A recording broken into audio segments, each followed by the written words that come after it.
Amejisra na Ibrahim na Amerika.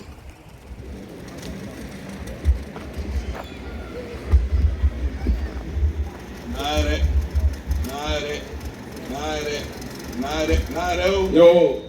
na amud bao yo Demi raso yo amikura yo bare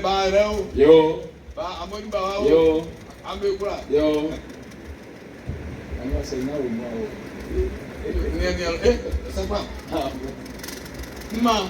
areo Yo. boni bao Yo. kati kuma jenenge kayi ona bare ne baba kana iko we ni yole yo amani sole do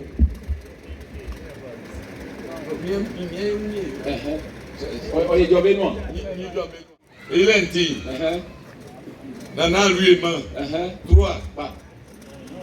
yau nana ayaja reno kotiso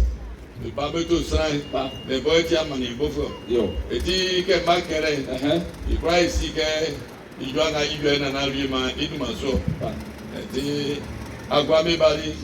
le sirge nana lui ma trois lo eto les familles famanio le sirge ba ba te bo wa o les famane pro pe nga mo meji lo tri nga mo fa ju lo e kra ni me salva me si sirge yo eto be famone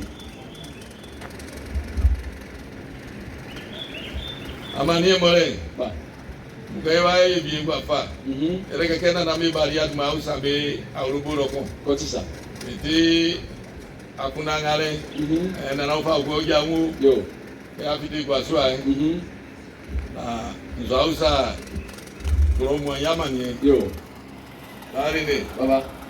na mi ma twa di ma so pro nye gwa e pa esi mi bali e go tuli baba mu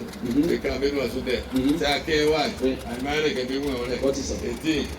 na ka o yo wa bi ma yamani fa so yo amo monikale nana